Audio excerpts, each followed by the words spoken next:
Hola, soy Claudia Dechel, soy psicóloga clínica y neuropsicóloga y en conjunto con dos psicólogas más, Loreto Lavarría y Priscila Rivera, hemos preparado un material que esperamos sea de utilidad para ustedes en este contexto que estamos viviendo.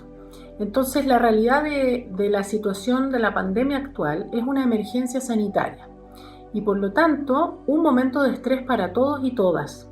Y en este contexto cada persona tiene su propia forma de afrontar esta dificultad. Y esta forma va a poder cambiar de día a día e incluso dentro del mismo día va a poder cambiar. De esta manera un día podemos encontrarnos muy tristes y al otro día podemos estar más optimistas, más alegres, con ganas de enfrentar el día. Y otro día nuevamente podemos quizás tener más temor, etc. Todas estas reacciones son normales y esperables. Todos vamos a ir cambiando de acuerdo también al tiempo que va pasando. No es lo mismo al principio, ¿cierto? Lo que pensábamos hace 2 o 3 semanas atrás o incluso un mes, o lo que vamos a ir pensando ahora o en una semana más. Entonces, en este contexto, la idea es que, siendo usted personal de atención directa con los usuarios y las usuarias, antes de comenzar cualquier estrategia, cualquier intervención con los usuarios, es necesario que pueda identificar algunos signos de ansiedad, de temor o de malestar psicológico. Entonces, por lo tanto, dificultad para conciliar el sueño o un sueño interrumpido, fatiga, cansancio extremo, desgano, falta de ganas de ir al trabajo, por ejemplo, irritabilidad en cosas que habitualmente no le provocaban irritabilidad, aumento o disminución del apetito, ¿cierto? Podemos comer más por la ansiedad o incluso tener inapetencia, dificultad para concentrarse en las actividades diarias. Estamos haciendo una actividad, nos distraemos, hacemos otra y nos olvidamos de lo que estábamos haciendo previamente. Todas estas reacciones son reacciones normales y esperables para esta situación que nos aqueja hoy en día. Entonces, si usted presenta alguno de estos síntomas o muchos, es muy probable que se encuentre en un estado de ansiedad. Y frente a esto es importante seguir algunas de las recomendaciones que les vamos a detallar en los diferentes videos que van a estar disponibles. Entonces tenemos un primer video que tratará de los síntomas más frecuentes que pueden enfrentar a la hora de, por ejemplo, de ir al trabajo o de estar enfrentados a los usuarios y usuarias. Otro video les entregará una técnica de respiración y relajación que se puede realizar en distintos momentos del día y una vez que está bien aprendida la técnica, entonces se puede utilizar cada vez que se sienta en un momento de agobio, de angustia, de desesperación.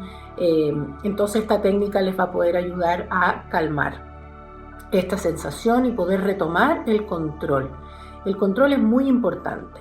Otro video les entregará estrategias de contención emocional hacia los usuarios, es decir, estando ustedes bajo control de sus propias emociones, cómo poder otorgar a los usuarios y a las usuarias entonces cierto alivio y cierta contención en sus propias emociones. Y otro video está dirigido directamente a los usuarios, orientándolos en formas de mantener la calma, de cómo reconocer las propias emociones y cómo afrontar esta situación de estrés. Entonces la idea es que con estos videos van a poder ustedes escucharlos y verlos en el momento que ustedes lo necesiten, es entregarles una guía, una orientación, recomendaciones para poder en el fondo afrontar esto que nos toca vivir a todos y a todas. Nadie está exento de vivir esta situación de estrés. Así nos toque estar en cuarentena encerrados en nuestra casa o así nos toque ir a trabajar todos los días sin parar o incluso en formas de turno. Entonces esto implica que vamos a trabajar, nos cuidamos a nosotros mismos, cuidamos a nuestra familia, cuidamos a los usuarios y a veces hay contextos en los que este cuidado se torna más difícil, el espacio es más pequeño, no hay posibilidades de hacer el aislamiento que debiese hacer y esto entonces puede generar mayores niveles de angustia, mayores niveles de estrés, incluso pudiendo llegar a la negligencia o al abandono, ¿cierto?, de mis tareas habituales, o incluso llegando quizás a posibilidades de cierto maltrato psicológico, maltrato físico hacia los usuarios, hacia mis propias compañeras o hacia mí misma también, como instancias autodestructivas en las que no me permito descansar, no me permito escuchar mis propias emociones, como mal, no duermo, no hago nada para mejorar esta situación. Esas son entonces conductas que las vamos a llamar autodestructivas. Entonces la idea es que todos estamos viviendo este momento de malestar, de estrés, de miedo, ¿cierto?, de incertidumbre y de a veces desesperación.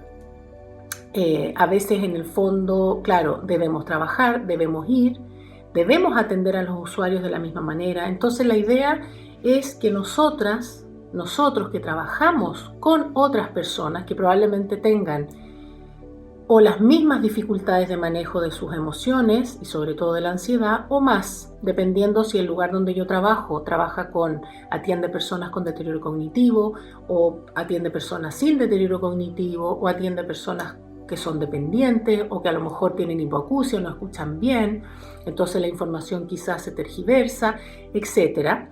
Entonces, dependiendo del nivel de complejidad de mi trabajo, es también el nivel de manejo que yo tengo que tener de mis propias emociones, lo que llamamos, ¿cierto?, autocontrol. Es muy importante que nosotras comprendamos nuestras emociones y les hagamos caso. Les demos un espacio de expresión, les demos un espacio de existir, ¿cierto? Cuando yo tengo pena, yo lloro, y hasta que al final esto se empieza a estabilizar. Y vuelvo entonces a recuperar mis energías, a recuperar mis estrategias para seguir adelante, porque es muy importante que mantengamos nuestro estrés a raya para poder brindarle la mejor atención a los usuarios y usuarias que en el fondo nos necesitan y que probablemente algunas de ellas no tengan las mismas estrategias que nosotros.